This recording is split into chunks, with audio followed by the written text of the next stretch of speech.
Hello everyone, today I'm going to show you how I can dry beans. Stay tuned. I'm just going to use these black beans from Publix and the Great Northern beans. First thing I'm going to do is take my beans, put them in a bowl, sort through, take out all of the beans that are broken, damaged, or look kind of yucky. Put them in the strainer, rinse the beans out really well, and then I'll come back and show you. Here are our black beans. Here, we're just going to take out the beans that are yucky looking, broken and split. Can y'all see that? Don't know if you can. Anyway, we're going to finish doing that and rinse these beans off really well. Don't have to soak them. I'm not doing a pre-soaked bean. I'm doing a dry, room temperature pressure canning in my pressure canner, the beans. So I'll be back. Next, we're gonna rinse the beans. Pay no attention to my dishes. This is real life. This ain't no playing. So we're gonna rinse the beans out really well here. You don't want nasty beans, so come on now, do your work. Rinse your beans really well. Some little nasty little beans might come to the top. Rinse them well. Take your strainer, strain your beans. We're not doing a pre-soak method, so strain and pick your beans. Okay, we've done our black beans. Now we're going to do our Great Northern beans the same way. Wash, pick out the split pick out the split beans and the yucky type beans.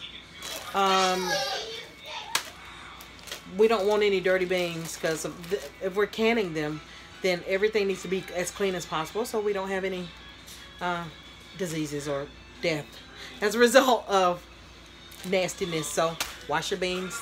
We have washed and picked our beans. We have black beans, Great Northern beans. Remember, they're not going to be soaked. We're doing the dry bean method of pressure canning. So next we will clean our jars. So hot soapy water, clean the jars and get those ready. I'll be back. So the first thing I'm going to do is put a first thing I'm going to do is put a whole teaspoon of salt down in the bottom of the jars before I start to put my beans in. You can put whatever you want in your beans. You can put cumin or honey, whatever you want to put in there. But this is a half teaspoon measurer. I'm going to put 1 teaspoon of salt into each jar. Now, if I was doing this as hot jars, then I don't know if I would put it in right now. But anyway, this is the way I'm doing it right now because this is what I'm doing. The jars are not hot. The beans are not hot. Put whatever you want in your beans, honey. You can put meat in there if you want. Whatever your heart's desire. You can put pepper in there. You can put all kind of things in there, but I'm just putting salt. I'm going to put I'm going to put a whole cup of beans in a quart-sized jar. Wait a minute, honey, my beans are flying. Y'all know, listen, I got kids. If you don't know, then you know. And that's what you hear. And you're going to hear my kids. So I'm putting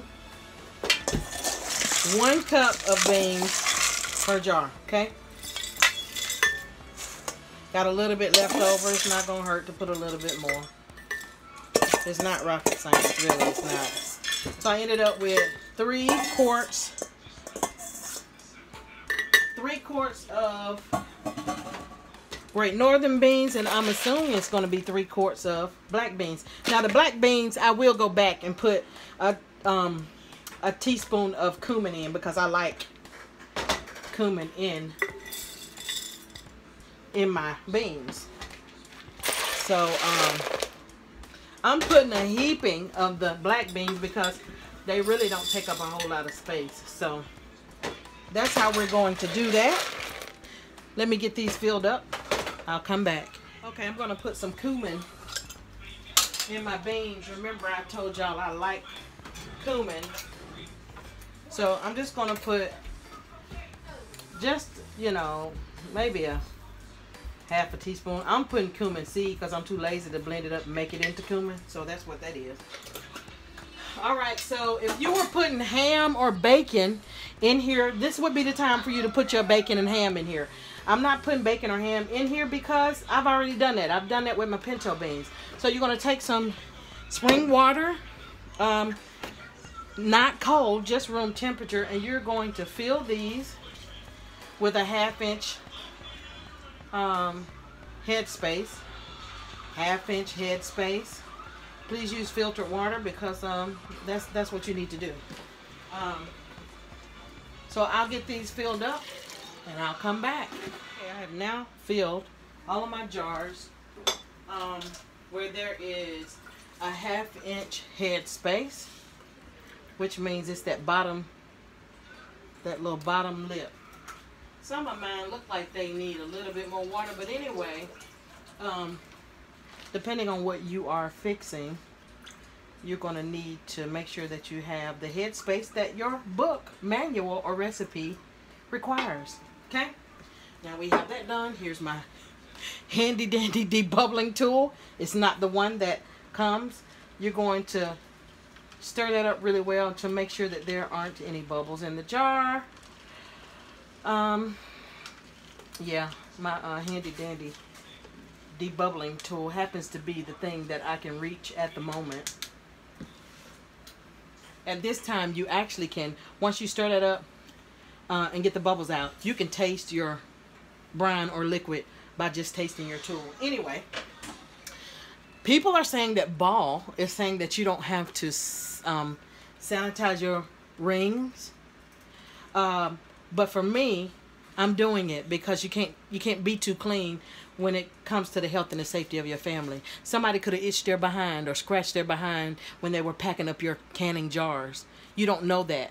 So I simmer my rings, my bands, and my lids before I put them on. So the next thing I'm going to do is wipe my rim with vinegar to make sure we get a good seal and nothing is left on the rim.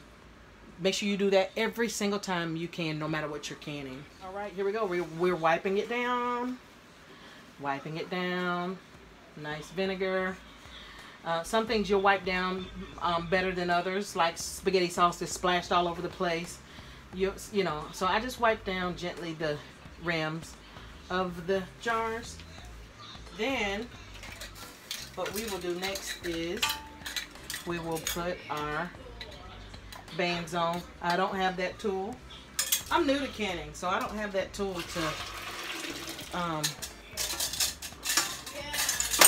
to reach down in the hot liquid to get your little things out. So I just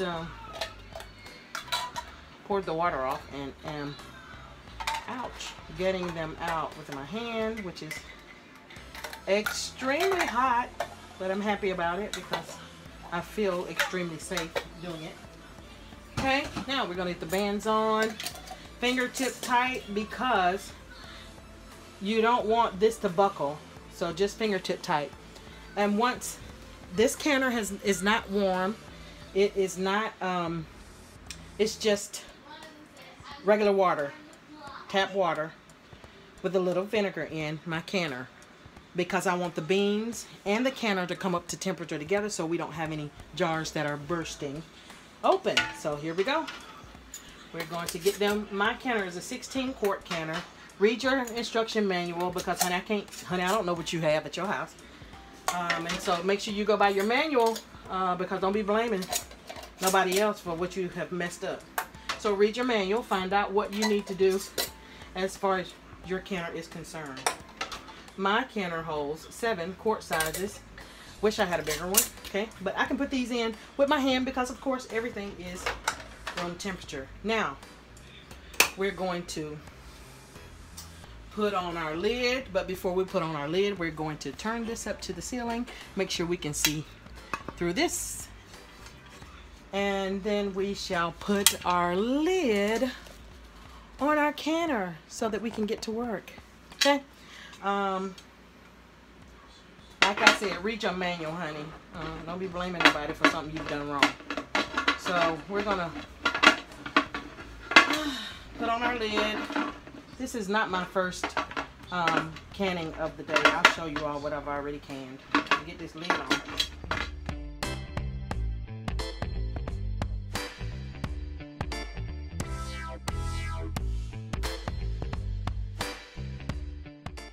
Get this lid on. Okay, we get that on. What we'll do is we will turn the canner on high. It will slowly, everything in here will come up to temperature. Then we will have a steady flow of steam here. Once we do, we will set our timer for 10 minutes. Then we will put our weight on it. Then we will set our timer 90 minutes for quart size. And this is for the quart size of beans. Okay, your beans are going to cook in there. I'll be back. Okay, now we have a steady stream coming up from the pot. We're going to set our timer for 10 minutes. Okay, we're back 90 minutes later, but we cannot touch this canner because it's still under pressure. See this little nipple right here? It's still up. So we don't touch this until this has dropped down. Don't even take this off because it will explode all over this will fly all over the kitchen and it will be a horrible, terrible thing. So we just turned off the heat after 90 minutes. We're just going to wait for this to come, all the pressure to release naturally. And then I will bring you all back to see what these beans look like. Okay, so we're back. This little nodule, nipple have gone down. So now it's safe to remove this. Wait. Do not remove it, please, if this is still up. Lift it up. You're gonna have a surprise. Next, we're going to take the lid off slowly because we don't want to siphon any water out of our cans, and lift the lid away from you so you don't blow yourself to pieces with this hot steam that's getting ready to come out of here. Because just because this pressure has released does not mean that it's cool. It's hot. So let's slowly.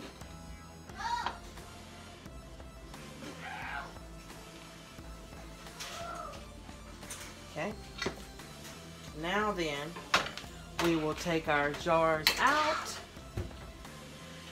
place them on a towel, not your cold counter, because your jars could burst.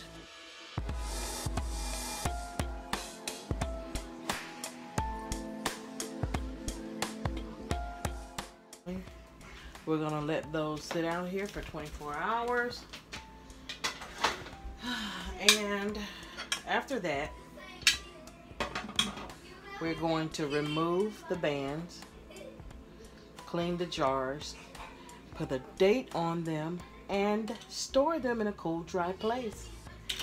Thank you so much for watching. Thank you all for watching. It was 90 minutes to can those beans, and they'll be yummy. I can use those beans for soup or just having black beans to go into my tacos or nachos, fajitas, you name it, even chili this winter. So thank you so much for staying here this time and watching my video. I love you guys. Thank you for the support.